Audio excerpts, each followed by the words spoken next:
अरे भाई कौन है? यही है क्या तेरे सर? हाँ ये पर इन्होंने कपड़े कैसे पहन रखे हैं? लगता है पड़ोसियों के बच्चे होंगे, यही परेशान कर रहे होंगे मुझे। या हो सकता है कोई कर्जदार हो। मुझे आने में देर हो गई, हो सकता है वापिस चला गया वो। कर्जदार? ये किस कर्जदार की बात कर रहे हैं? पापा कौन था? पता नहीं बेटा कौन था।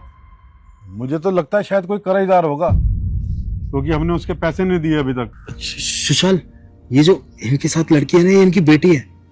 पर ये मुझे समझ में नहीं आ रहा कि विधवा की साड़ी क्यों पहन रखी है इसने। हाँ वही मैं सोच रहा हूँ, तूने बताया भी नहीं कभी। पापा ये गिफ्ट बॉक्स कौन रख के गया? ये कौन रख के गया होगा?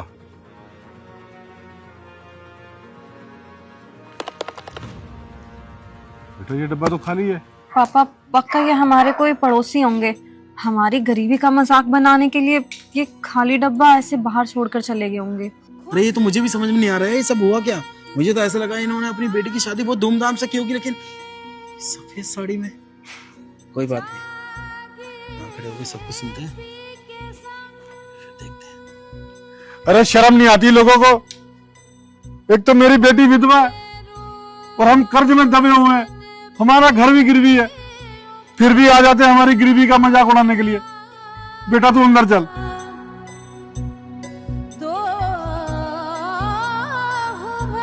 अरे बेटा दिया, अब मैं तुझे बेटा यहाँ नहीं रहने दूंगा, हम कहीं और जाकर रहेंगे। लेकिन पापा ऐसे हालात में मैं आपको अकेले छोड़ के कैसे जा सकती हूँ? ठीक नहीं रहेगा ये सब। तूने देखा ना हमें लोग कैसे परेशान करते रहते हैं। लेकिन पापा मेरे जाने के बाद आप बिल्कुल अकेले हो जाएंगे। अब तो माँ भी नहीं है साथ में। पहले आप नौकरी करते थे तब काम चल जाता था, लेकिन अब आप घर पे अकेले रहेंगे तो परेशान हो जाएंगे। और फिर ऊपर से कर्जदार रोज आकर आपको जीने नहीं देंगे। बेटा मैं क्या करूं, कर्जदार आते हैं मांगने के लिए पैसा, कोई ना कोई रोज आ जाता है, और तुझे कितनी गंदी निगाह से देखते हैं वो लोग। बेटा ये चीजें मैं बर्दाश्त नहीं कर सकता।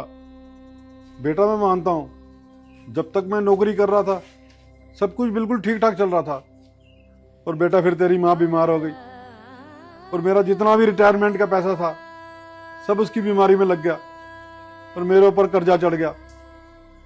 अब आ जाते हैं कर्जे वाले पैसा मांगने, पर मैं तेरी माँ को नहीं बचा पाया। पर आहिस्ता आहिस्ता सब ठीक होने लगा था। मैंने तेरी शादी की और बेटा तेरे साथ ये हादसा हो गया। और बेटा मैं नहीं चाहता कभी तेरे साथ कोई ऊंच नीच हो जाए। मैं अपने आप को माफ नहीं कर पाऊंगा बेटा। अरे कौन है अब? अरे धर्मेंद्र बेटा तुम? नमस्ते सर जी। कैसे हो बेटा? मैं तो ठीक हूँ, लेकिन आपके कुछ हालात ठीक नहीं लग रहे। ये दिया ने विधवा की साड़ी पहन रखी है, और अभी आप बात कर रहे थे, मैंने सुना था वहां खड़े होके कि कर्जदार आ रहे हैं, घर पे घर गिरवी है। क्या चल रहा है ये सब? अब बेटा मैं तुझे क्या ही बताऊं। तेरी आंटी के गुजरने के बाद हमारी मुश्किलें तो बढ़ती चली गई। अपनी रिटायरमेंट का सारा पैसा मैंने उसके इलाज पे लगा दिया, पर मैं उसे बचा नहीं पाया। और बेटा मेरे हालात इतने खराब हो गए कि मुझे कर्जा लेना पड़ा। अब तो बात यह है कि कर्जदार आते हैं और मेरा गेट खटखटाते हैं। मुझे समझ नहीं आता मैं उनका कर्जा कहाँ से लौटाऊं। जैसे तैसे जुगाड़ करके कुछ पैसा इधर उधर से पकड़ के मैंने अपनी बेटी की शादी की थी, और एक सड़क हादसे में मेरे दामाद जी भी गुजर गए। क्या सर, इतना सब कुछ हो गया आपके साथ? लेकिन आपने एक बार भी मुझे बताना सही नहीं समझा। अरे एक बार मुझे बताते तो सही, मैं आपकी मदद करने आता। लेकिन आपने तो भनक नहीं पड़ने दी। ये सब हो गया आपके साथ। अरे कितने एहसान है आपके मेरे ऊपर। तुझे पता है सुशाल, पढ़ाई के लिए मेरे पास पैसा नहीं हुआ करता था, किताब खरीदने तक के लिए पैसा नहीं होते थे। लेकिन सर आपने मुझे पढ़ाया, अच्छी से अच्छी शिक्षा दी आपने मुझे, किसी भी चीज की परेशानी नहीं होने दी। और सर अगर आज मैं जो कुछ भी बन के आपके सामने खड़ा हूं ना, वो किसी और की वजह से नहीं, बल्कि सिर्फ और सिर्फ आपकी वजह से ये सब अचीव किया मैंने। सर आपने तो मुझे सरप्राइज ही कर दिया।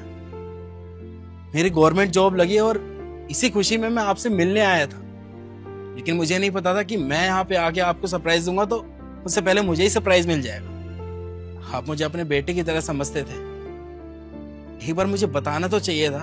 अकेले ही इतनी परेशानी झेलते रहे आप एक कॉल कर देते ना, मैं भागा चला आता आपके पास। बेटा हमारे रिश्तेदारों ने हमसे मुंह फेर लिया, हमारे परिवार वालों ने हमसे मुंह फेर लिया, और बेटा तुम तो मेरे अपने भी नहीं हो, फिर मैं तुम्हें किस मुंह से बताता अपनी प्रॉब्लम। आपका कहना भी बिल्कुल सही है सर।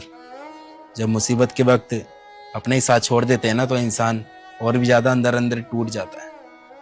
वो सामने वाले से कुछ एक्सपेक्ट नहीं कर पाता। लेकिन अब आपको परेशान होने की जरूरत नहीं है। समझ लीजिए आपका बेटा आ गया है आपके पास, आपकी सारी परेशानियां दूर करने के लिए। अब परेशान नहीं होंगे आप। अब आपके घर पे वो कर्जदार नहीं आएंगे जो आया करते थे, आपको परेशान करते थे। बेटा मैं समझा नहीं, तुम हमारी परेशानियां कैसे दूर करोगे? मेरे कहने का मतलब ये है सर कि जितने भी कर्जदार आपके घर पे आते हैं ना आपको परेशान करने के लिए, अब नहीं आएंगे वो, क्योंकि सारा कर्जा मैं दूंगा। आपको सारी मुसीबत से ना मुक्त मैं करूंगा। और आपकी बेटी, मुझे नहीं पता था कि इसके साथ ये सब कुछ हो गया है। और रही आपकी बेटी की बात, तो अगर आपको ठीक लगे तो मैं दिया को अपनाने को भी तैयार हूं। बाकी फिर भी आखिरी फैसला दिया का ही होगा, जो ये बोलेगी वही होगा। बेटा तुम सही कह रहे हो, तुम मेरी बेटी से शादी करोगे? क्योंकि मैं आपको बिल्कुल भी परेशान होते हुए नहीं देखना चाहता। कितने एहसान है आपके मेरे ऊपर, और अगर मेरे होते हुए आप यूं ही परेशान रहेंगे, ऐसे कर्जदार आपके घर पे आके आपको परेशान करेंगे, आपकी बेटी को गंदी निगाह से देखेंगे ना, तो मेरे होने का कोई फायदा नहीं है। बेटा ये तो बहुत अच्छी बात है, अगर दिया तुझसे शादी करने को राजी है तो बेटा मुझे कोई परेशानी नहीं है। एक बार फिर मेरी बेटी का घर बस जाएगा तो एक बाप के लिए इससे बड़ी खुशी की बात हो ही नहीं सकती। और बेटा सच कहूं ना, तुमसे अच्छा लड़का कोई और नहीं मिलेगा मुझे। जी सर। बाकी मैं भी एक बार अपने घर पे बात कर लूँगा दिया के बारे में। बाकी जो भी दोनों फैमिली बैठ के फैसला लेगी वही होगा। ठीक है बेटा, तुम अपने घर वालों से बात कर लो, उनका जो भी फैसला होगा हमें मंजूर होगा। और वो कहते हैं ना, अगर हम किसी के लिए भलाई करते हैं तो एक दिन भलाई लौटकर हमारे पास जरूर आती है, चाहे वो किसी भी रूप में आए। और आज देखो ना, आज वो तुम्हारे रूप में आ गई है।